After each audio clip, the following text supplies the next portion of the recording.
Top of it, top of it, top of it, top of it, top of it. Ladies and gentlemen, welcome to my channel, Spre'Jefe.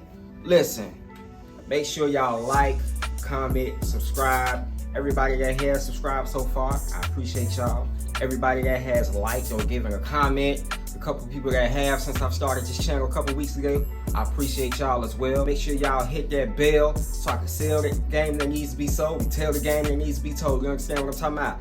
I had a conversation today with someone, and they gave me a compliment. Of course, it was a young gentleman who gave me a compliment. He was like, "Listen, what are you wearing? Like, you smell, it's like nothing I've ever smelled before." And I was explaining to him, I say, "Listen, I get a mix." Boom. So I mix these two together.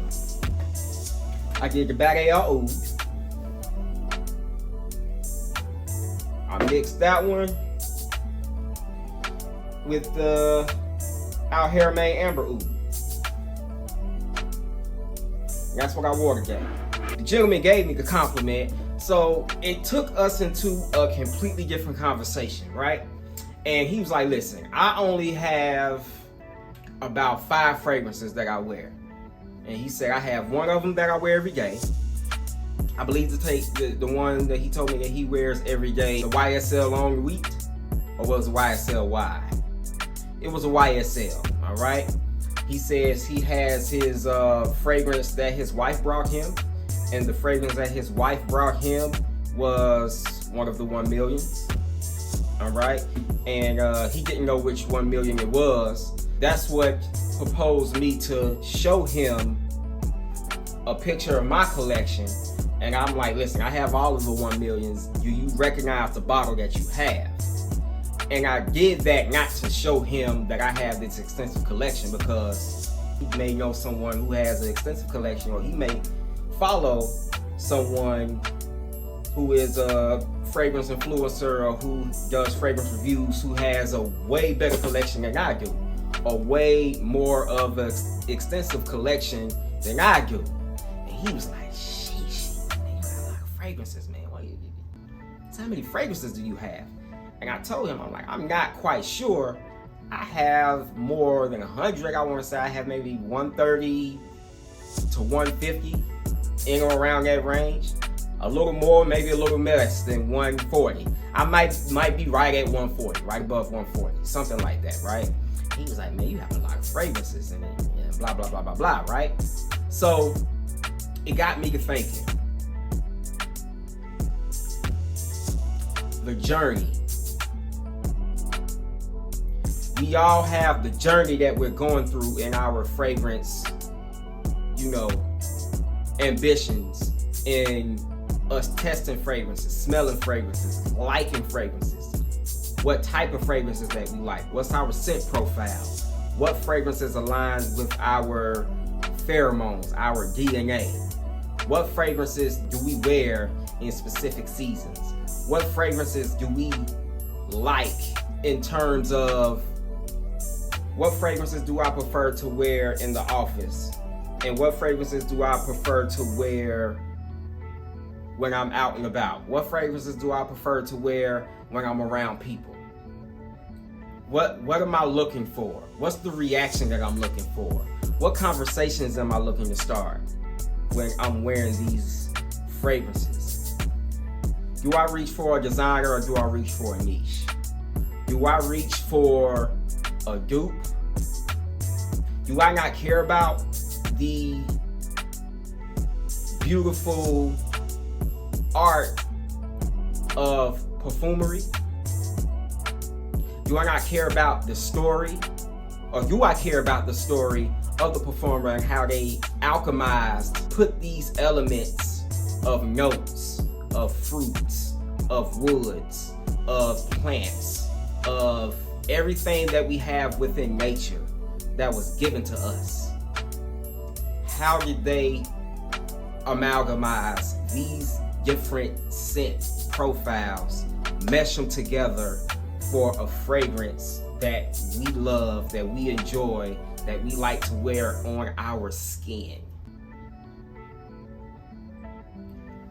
Are we more conscious and conscientious towards if we are wearing fragrances that does not contain leather. That's cruelty free. That's vegan friendly. Those fragrances that may not be as synthetic. Those that may or may not give you a headache. Those that are a little overwhelming, but in the dry down it's a beautiful scent. Or do we just go with what smells good? Do we go with what's popular? I'm guilty of it. And not necessarily that it's a guilty thing. It's just, if you have someone that you like to watch, if you have someone that you go to online for fragrance reviews who has different takes on a fragrance, and maybe you blind brought something that they recommended and it worked out for you, so you will continue to take their recommendations as to what to buy and what not to buy, what to blind buy, what not to blind buy, in accordance to your budget. We all do it. You understand? With that, I have particular takes when it comes to different scent profiles and specific type of fragrances, but I also have real life takes.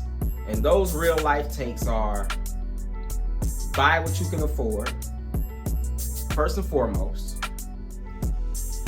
because when you're building your fragrance collection, and if that's what you aspire to do, build your fragrance collection, and you buy what you can afford, once you get to the level of you can continuously buy niches,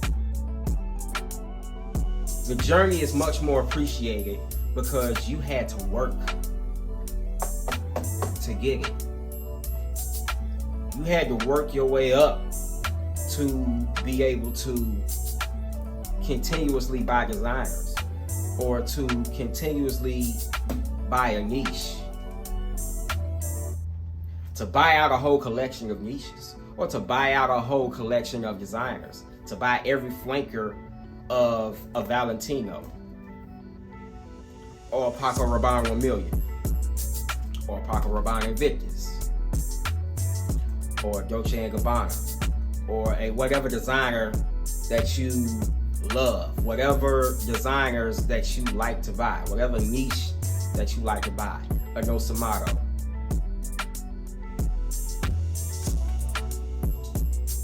a Parfums de Marly, a Roja Parfums, a Mancera.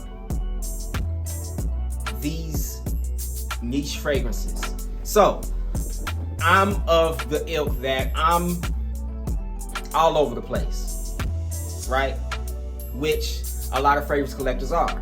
I prefer to, if I have a fragrance that I really, really, really like, and they have good dupes of it, I'm going to buy the dupe. And the fragrance that I really, really, really like, I might have a bottle or two of it, but I'm either going to wear it less, or I'm going to take the dupe of it and heavily layer it. Spre'Jefe, I will take a Al Haramain Amber Oud, and as you can see, my bottle is like, yeah, it's down there. I have a backup bottle because I love this fragrance so much, but I will take this bad boy and I will heavily layer it with my 1 million elixir. Does it smell just like 1 million elixir? Absolutely not. Does it have the same scent profile as 1 million elixir? It does. So I'll layer it. Heavy time. And then I'll take my 1 million elixir and I just do 2 sprays. 4 sprays. 2 on the neck, 2 on the wrist. That's it.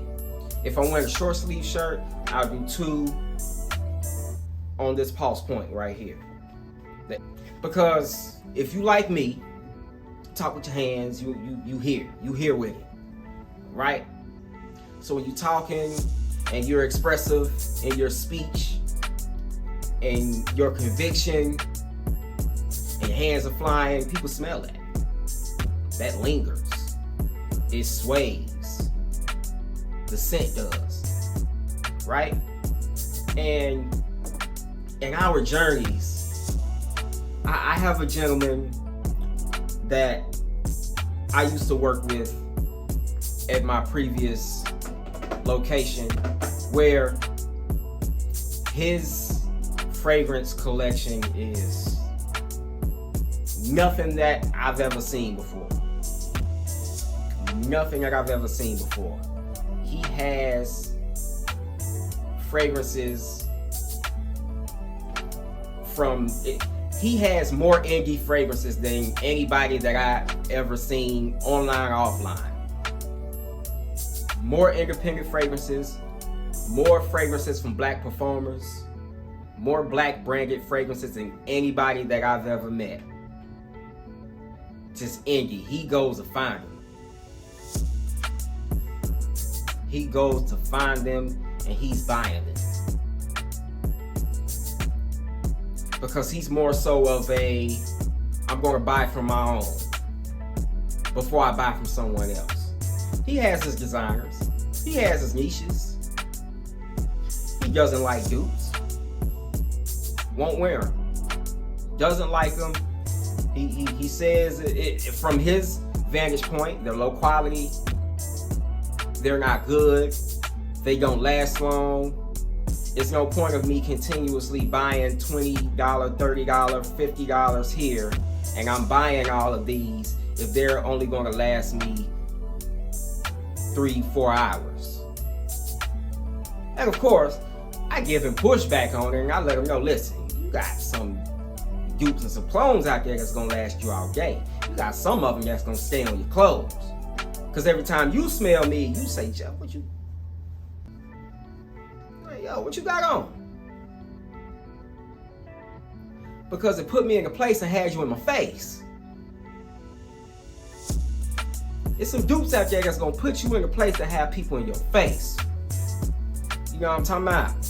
No matter the price point, no matter how synthetic it is, because most of the dupe fragrances that I know of, they're synthetic up top. Some of them stay synthetic all throughout the body of the fragrance, all throughout the day. Some of them, those are the bad ones. You got some good ones. I am very much appreciative of